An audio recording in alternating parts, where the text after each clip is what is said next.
은혜 받고 행복하시기 바랍니다. 서로 축복하시죠? 예, 은혜 받고 행복하시기 바랍니다. 오래간만에 새벽에 만납니다. 여러분 기도 많이 해주셔서 몽골 선교 한 22명의 선교사님들이 함께 동행을 할 수 있어서 감사하고, 이제 그 어떤 다른 단교 선교 시절보다도 신청자가 너무 많아가지고 이걸 어떻게 좀 제한시키는가 그 고민을 해야 할 정도로 많은 분들이 선교에 관심을 갖고 참여해 주셔서 너무 감사하고 행복했습니다. 오늘 말씀의 주제는 좀 민감한 문제인데 술 문제입니다. 술 문제라고 하는 것을 성경이 다루고 있는데, 우리 1절에 보시면은 이제 포도주라고 하는 단어가 나오잖아요. 영어로 이제 와인인데, 그냥 단순히 와인, 술을 여기에 포도주를 의미한다기보다는 전체적으로 하나의 술을 의미하는 그런 단어 가운데 하나입니다. 이게 포도주는 거만하게 한다, 그 말씀의 뜻은 술을 마시면 사람이 방자해진다. 사람이 참 묘해요. 그렇게 얌전하던 사람도 그 속에 술만 들어가면 해가닥 하는 거예요. 물론 이제 그렇지 않는 사람도 있습니다만은 거의 대부분 다 그래요. 평소에 그렇게 말수가 적고 그렇게 모든 면에 있어서 남에게 피해 끼치지 않고, 이제 그런 사람이라 하더라도 술 들어가고 그 술이 그 사람 속에 뭔가 알코올의 기운이 퍼지면은 어디서 그런 행동이 나오는지 말이죠. 갑자기 사람이 바뀌어져요. 이제 그것을 여기서 성경이 그렇게 말씀을 하시고 있는 거예요. 술을 마시면 사람이 방자하게 되고, 그 다음에 여기에 독주라고 하는 단어를 쓰고 있습니다. 영어로는 이제 비어, 맥주잖아요. 근데 이제 영어 성경에는 비어, 맥주라고 되어 있습니다만은 우리말 성경은 독주예요. 스트롱 알코올입니다. 아주 도수가 높은 그런 술이죠. 알코올 도수 30도, 40도 그 정도 알코올 도수라면 거의 다 불을 붙이면 불이 붙을 정도로 그런 이제 독한 술, 그 독주를 여기에 마시는 사람은 어떻게 되는가? 어떻게 된다고 그랬어요? 독주는 어떻게 하는 것이라? 떠들게 하는 것이라. 여기 떠들게 한다는 이야기는 소란을 피우고 행패를 부리고 난동을 부리는 그런 결과를 가져온다, 그런 말씀이에요. 그러면서 뒷부분에 하시는 말씀이 이에 미혹되는 자마다, 그러니까 술에 빠지는 사람마다, 술의 미혹에 의해서 거기에 미혹을 당하는 사람마다 어떤 사람이 되는가? 지혜롭지 못하다. 이것이 오늘 성경 말씀의 내용이 되겠습니다. 여러분이 한국의 술 문화는 전 세계적으로 독특합니다. 이게 우리끼리 있을 때는 잘 모릅니다. 그래서 한국 사람들, 특별히 한국 사회, 우리가 지금 살고 있는 이 땅의 술 문화, 이게요 전 세계적으로 유일무이한 술 문화를 사실 우리 한국이 가지고 있습니다. 그것이 바로 뭐냐면 어디서나 술을 살 수 있어요. 눈만 뜨면 마음만 먹으면 가서 술을 살 수 있습니다. 제가 살았던 미국 절대로 그거 불가능합니다. 술을 파는 장소가 지정이 되어져 있고 철저하게 규제를 하고 있는데, 우리 한국에서는 어디서나 술을 살 수 있고, 또 하나 아무 때나 마실 수 있고, 그리고 어느 곳에서나 술을 마실 수 있습니다. 이게 무슨 얘기냐면 이게 술에 대해서 별로 이렇게 통제를 안 하고 있다, 그 말이에요. 술에 대해서 별로 이렇게 사회적으로 뭔가 규범을 만들어 놓고 어떤 술을 마실 수 있는 연령층과 술을 마실 수 있는 시간, 장소, 그런 것들을 좀 제한을 시켜놔야 되는데, 그런 것들에 대해서 아주 자유스럽다, 이 말이에요. 또 하나는 술을 마음껏 취할 수 있도록 마셔도 누가 뭐라고 안 합니다. 또 하나, 술 때문에 뭔가 실수를 하잖아요. 실수를 했으면 그 술 때문에 저지른 실수에 대해서 우리는 관대합니다. 아이, 술 먹고 그랬는데 술 기운에 그랬는데 부부간에 서로 좀 다툼이 있다가 한 잔 마시고 두들겨 패. 여러분, 그건 폭력이잖아요. 근데 술 마시고 그랬는데 그 정도 가지고 그러느냐고. 그러니까 술 때문에 저지른 어떤 행동에 대해서 사회적으로 그리고 관계적으로 굉장히 관대해요. 어떤 면에서 술에 대해서는 지상 천국이 한국입니다. 거의 다 여러분 잘 아시잖아요. 폭탄주 세상에 무슨 놈의 폭탄을 몸에다가 집어넣습니까? 그러면서도 멀쩡하게 살아서 돌아다니는 거 보면 기적이야, 기적. 그걸 어떻게 그것을 뱃속에다가 집어 넣느냐고요. 또 하나, 우리 한국의 술 문화 중에 하나가 공음이에요. 공음. 무슨 얘기냐면 혼자 마시는 것이 아니라 다 함께 마셔요. 다 함께 마셔서 세상에, 여러분 드라마 통해서 다 아시잖아요. 마신 다음에 꼭 이걸 털털 털어. 왜 여기다가 털어? 머리는 세례받을 때나 물이 뿌려지는 것이지 왜 여기다가 알코올을 갖다가 뿌리느냐고. 그 뭐 다 마셨다 그거죠. 그러고 나서 옆에 사람에게 술잔을 돌리고 그러면서 그게 쭉 돌아갈 수 있도록, 이게 이제 한국의 술 문화의 특징 가운데 하나, 공음이라고 하는 술 문화의 특징입니다. 왜 그런 것들이 생겨나게 됐을까? 이게 단일 민족이라고 하는 뿌리 의식, 그리고 우리는 한 집 건너 한 집 건너 전부 다 관계 속에서 살아요. 학연의 관계, 지연의 관계. 우리는 딱 만나면 가장 먼저 묻는 말이 있습니다. 고향 어디요? 거시기? 거시기 나오면 끝나는 거예요. 두 말을 할 필요가 없습니다. 그때부터는 나이가 몇이요? 아이 동생이구만. 나 형님이라고 그래요. 이게요, 형 동생이 분명하게 쫙 갈라지고 이 선후배가 갈라지고, 그러니까 이게 우리 한국 사람들이 가지고 있는 삶의 뿌리의식이에요. 그 뿌리의식이 술에 접촉이 되면서 그렇게 공음의 문화가 형성이 됐고, 내가 마신 잔 그 다음 사람이 마시고, 지금이 어느 세상인데 마셨던 잔으로 입에 대고, 또 이게 왜 지금 에이즈가 지금 얼마나 위험한 질병인데, 그것도 모르면서 그냥 술 기운에 그냥 그 분위기에 그런 모습으로 돌아가고 있는 것이 우리 한국이 가지고 있는 술 문화 중에 하나입니다. 여러분, 미국에서는 절대로 내가 마시던 술잔을 옆에 있는 사람에게 권하지 않습니다. 그것은 철저하게 에티켓을 어긋나는 거예요. 권하지도 않고 권할 분위기도 아니고 권하는 사람도 없습니다. 또 하나, 무슨 2차, 3차, 4차, 무슨 놈의 차가 그렇게 많아요. 한 번으로 끝났으면 됐지. 무슨 2차 가고 3차 가고 나중에 필름이 끊어져서 인사불성이 돼서 자신이 무슨 행동을 했는지조차도 모를 정도로 2차 그거 없어요. 또 하나, 술 먹고 막 비틀거려, 막 오바이트하고 막 전봇대 가서 꼭 이러고 있어. 그런 사람 보기 참 힘들어요. 근데 우리는 흔하게 그런 사람을 참 보는 그런 속에서 살고 있고, 또 하나, 각자 본인이 마시고 싶은 양만큼 본인이 사서 본인이 홀짝홀짝 마셔요. 같이 어울려져 가지고, 물론 이제 그런 경우도 없지 않아 있습니다만은 뭐 같이 잔을 돌리면서 막 떠들썩하면서 그런 모습으로 마시는 것이 아니라 혼자서 조용히. 여러분, 한국에 가장 많이 위스키가 팔리는 나라가 한국입니다. 근데 어느 정도 우리가 지금, 미안합니다, 이 배짱이 커졌는지, 이게 위스키의 본산지 스코틀랜드나 그쪽 지역에서도 최소한 이분들이 6년산 위스키, 그것을 최고급으로 여겨요. 한국에서는 6년산이 아니라 12년, 13년산도 싸구려로 알고 마셔요.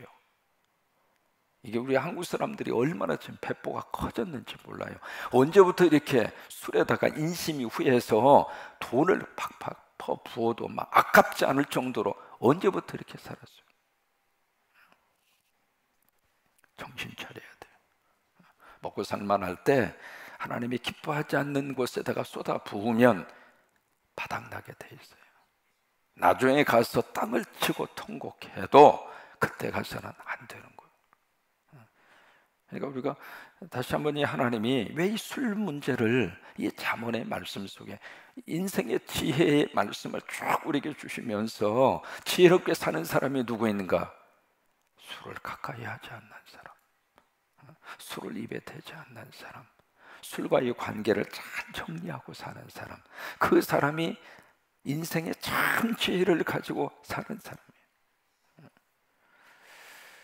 여러분, 천재적인 음악가 하면 두 사람을 들어요. 첫째가 슈베르트, 두 번째가 베토벤입니다. 천재적인 음악가입니다. 그 사람들이 지금 만들었던 곡, 지금 얼마나 많은 세월이 지났어요. 지금도 슈베르트나 베토벤, 거기다가 이제 살짝 하면 우리 형님 것 차이코프스키, 이거요, 대단한 명곡들을 우리에게 남겨주었잖아요. 천재적인 그런 음악성을 가지고 있는 그런 음악가들인데, 이분들이 모두가 다 무엇 때문에 망가졌는가? 술 때문에 망가졌어요. 술에 중독이 돼서 가정이 파탄나버리고, 또 이 사람 모두가 다 이 슈베르트나 베토벤이나 술 때문에 일찍 죽었어요. 만약에 술을 그분들이 그렇게 술독에 빠지지 않았더라면 더 좋은 명곡들을 더 많이 남겼을 터인데, 참 안타깝죠. 싱클레어라고 하는 사람이 그 이야기해요. 술은 천재들의 발 앞에 놓인 가장 큰 덫이다. 천재뿐만이 아닙니다. 모든 우리들에게, 우리들 발 앞에 놓인 가장 큰 덫, 그것이 술이라고 하는 거예요. 아시는 내용이 있잖아요. 한 사람이 포도나무를 심고 있으니까 마귀가 와서 살짝 물어봐요. 당신 뭐해요? 포도나무를 심는다고. 이 나무가 어떤 열매를 맺어요? 포도를 맺히는데 이것을 잘 이렇게 발효를 시키면 술이라고 하는 것이 나온다고. 그래요? 그러니까 마귀가 슬쩍 그 포도나무 밑에다가 양, 사자, 돼지, 원숭이, 피를 갖다가 뿌렸다고 그러잖아요. 근데 이것은 이제 비유적인 그런 이야기예요. 그래서 이제 사람이 술을 마시면 한두 잔 이렇게 적당량을 마시면 양처럼 순해진다고 하는 거예요. 그래서 대화가 없던 사람도 이제 대화가 이루어지고 분위기를 이렇게 양처럼 멋지게 그렇게 가는데, 두 잔을 마시면 사자처럼 사나워지는 거예요. 그 다음에 세 잔을 마시면 돼지처럼 추해지고, 그 다음에 네 잔을 마시면 원숭이처럼, 이건 통제불능이야. 원숭이가 그러잖아요. 막 왔다 갔다 하면서 막 정신사납게 만드는데, 이것이 술이 가지고 있는 특징이다, 그렇게 이야기를 해요. 술을 우리가 많이 마시면 6가지를 잊어버려요. 첫째, 건강을 잊어버려요.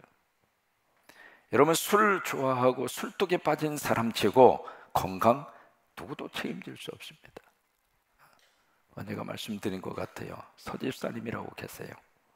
이분이 미국 오셔서 아들 딱 하나 놓고 그 다음에 그 부인을 중심으로 몰래 했느냐면 발버라 삼천리를 했어요. 뭐냐면 재봉 그 회사를 한 거예요. 부인은 열심히 일을 하고 회사를 운영하는데 이분은 시간만 있으면 부어라 마셔라 그냥. 근데 이분이 어떻게 술을 마시느냐면 안주도 없이 그냥 술만 먹어요. 나 그런 사람도 봤습니다. 근데 이분이 술만 먹는데 보통 마셨다 하면 2주 아니면 20일 동안 밥 한 톨 먹지 않고 계속 술만 먹어요. 나 별 사람 다 봤어. 그런 식으로 이제 계속 하다가 보니까 세상에 어떻게 된 줄 알아요? 방광이 늘어나가지고 방광이 터져버렸어. 사람 몸도 적당하게 써먹어야지 무리해서 써먹으면 고장나게 돼 있어요.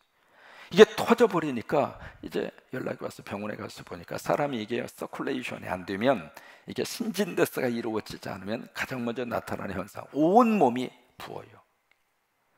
나 사람 그렇게 많이 부은 거 처음 봤어요. 세상에 얼굴이 그렇게 클 수가 있어요. 여러분, 술에 우리가 빠지면은 건강 누구도 책임질 수 없어요. 여러분, 예수님 안에서 건강에 복 받고 사세요. 사람이 받아야 할 복 가운데 가장 큰 복은 건강의 복이에요. 아침에 눈을 딱 뜨고 이렇게 일어날 수 있는 게 큰 복이에요. 마음은 일어나고 싶은데 몸이 따라주질 않아. 그러니까 일어나서 이렇게 활동하시고, 나이가 들었느냐 안 들었느냐 그건 둘째, 셋째. 왜? 누구든지 나이는 다 먹게 돼 있으니까. 그것은 누구든지 다 똑같은 거예요. 다만 우리가 하나님의 은혜를 받아서, 하나님의 복을 받아서 오늘 하루를 건강하게 살고, 어떻게 하면 우리가 건강을 유지하고 사느냐? 말씀대로 살면 돼. 말씀대로 먹지 말라 하면 안 먹고, 말씀대로 새벽기도안 지켜라 하면 지키고. 제가 평생 새벽기도 안 쌓았잖아요. 정말로 감사한 것 중에 하나가 건강 문제 때문에 주일 강단을 비워본 적이 없어요. 벌써 제가 목회 사역한 지가 42년 됐습니다. 그러니까 오랜 세월 동안 이 하나님의 강단을 지키면서 이 사역을 할 수 있었던 이유가 이게 말씀대로 따라가니까 하나님이 건강도 붙들어 주는 거예요. 거기에 하나님의 복이 있는 거예요. 그게 아멘. 그러니까 술을 가까이 하고 술독에 빠지면 건강 잃어버려요. 두 번째, 재물을 잃어버려요. 술에 취해서 사는 사람 치고 이렇게 재물을 모으고 사는 사람이 있어요? 없잖아요. 세 번째로, 지혜를 잊어버려요. 사람이 머리가 맹해집니다. 기억력도 감퇴가 되고, 그 다음에 사랑이 없어져 버려요. 술을 좋아하고 술독에 빠진 사람 치고 정말로 그 가슴 속에 상대를 향한 이해심과 더불어서 사랑의 마음을 가지고 사는 사람 보기가 그렇게 많지가 않아요. 그 다음에 신용이 망가뜨려져요. 그 다음에 평화가 깨져요. 잠언 23장에 보시면 두어 장 앞부분으로 더 넘기시면 잠언 23장 한번 넘겨보세요. 잠언 23장 29절에서 31절에 보시면 술에 대해서 다시 한번 말씀을 하시고 있습니다. 잠언 23장 29절에서 30 한번 쭉 같이 한번 읽어볼까요? 29절 시작. 재앙이 누게 있느뇨? 근심이 누게 있느뇨? 분쟁이 누게 있느뇨? 원망이 누게 있느뇨? 까닭 없는 상처가 누게 있느뇨? 붉은 눈이 누게 있느뇨? 6번 질문을 합니다. 그러고 나서 30절 시작. 술에 잠긴 자에게 있고 혼합한 술을 구하러 다니는 자에게 있느니라. 앞에서 말씀하신 6가지의 그런 모습들이 바로 누구냐? 바로 30절이에요. 술에 잠기고 혼합한 술을 구하러 다니는 사람, 그 사람들에게 6가지의 인생의 잘못된 모습들이 생긴다 이그 말이에요. 그러면서 31절 같이 읽어요. 포도주는 붉고 잔에서 번쩍이며 순하게 내려가나니 너는 그것을 보지도 말자. 어떤 사람 그래요. 에베소서 5장 18절의 말씀, 술 취하지 말라 이는 방탕한 것이니, 그 말씀을 딱 들으면서 아멘, 취하지 말라고 그랬지 마시지 말라고 그랬느냐, 그렇게 이제 참 묘하게 해석의 묘미를 살려서 성경 말씀에 취하지 말라고 그랬지 마시지 말라고 안 했으니까 취하지 않을 정도만 마시면 된다. 근데 내 주량이 이만큼이니까 그래서 마셔도 된다, 그렇게 생각하고 마시는 데 대해서 자유함을 얻는 그런 성도들이 있는 것 같은데 그 아니란 말이에요. 여기 하나님 말씀을 보면 여기 보세요. 31절 너는 그것을 어떻게 해요? 너는 그것을 보지도 말지어다. 32절 시작. 그것이 마침내 뱀같이 물 것이요 독사같이 쏠 것. 그것은 뭐냐면 바로 술이에요. 뱀같이 물고 독사같이 쏠 것이고, 33절 또 내 눈에는 괴한 것이 보일 것이요 내 마음은 구부러진 마음. 참 기가 막히게 하나님이 이미 다 알고 말씀을 여기서 하고 계세요. 술에 이렇게 취해서 사다 보면 사람이 눈에 헛것이 보인다 이 말이에요. 근데 그것으로 끝나지 않고 여기에 구부러진 말, 혀 구부러진 소리라는, 이미 하나님 말씀에 다 여기 써놨잖아요. 구부러진 말을 하게 될 것이고, 34절 너는 바다 가운데 누운 자 같을 것이요. 이게 무슨 얘기냐면 이게 둥둥 떠가지고 이게 돛대 위에 누운 자 같을 것이고, 35절 같이 읽어요. 내가 스스로 말하기를 사람이 나를 때려도 나는 아프지 아니하고 나를 상하게 하여도 내게 감각이 없도다. 내가 언제 낫게 할까? 다시 술을 찾겠다. 이게 술, 알코올에 중독된 사람의 현상이란 말이에요. 두 가지입니다. 술에 취해서 살 것인가, 아니면 성령에 취해서 살 것인가.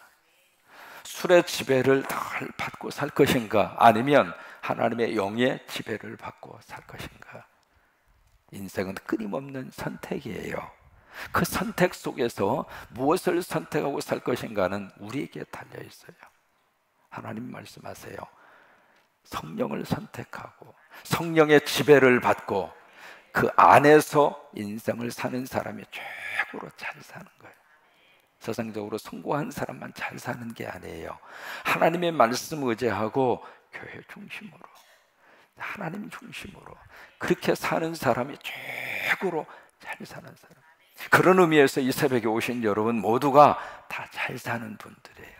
자, 손을 이렇게 하시고, 이렇게 하지 말고 이렇게 하시고, 아유, 잘 살고 계십니다. 잘 살고 계십니다. 잘 살고. 그래요. 이렇게 사는 게 잘 사는 거예요. 다른 사람 뭐 부러워할 필요 없어요. 다른 사람 뭐 초기할 필요 없어요. 우리가 선교 가서 돌아올 때마다 다 느끼는 게 있어요. 뭐냐면 참 우리에게 주신 이 현재 우리 삶의 자리가 참 감사하다. 그걸 늘 느껴요. 우리 성광교회가 감사하고 우리 삶의 자리가 감사하고 그죠? 그래요. 오늘 하루도 주 안에서 승리하는 여러분 되시기를 주의 이름으로 축원합니다. 자, 우리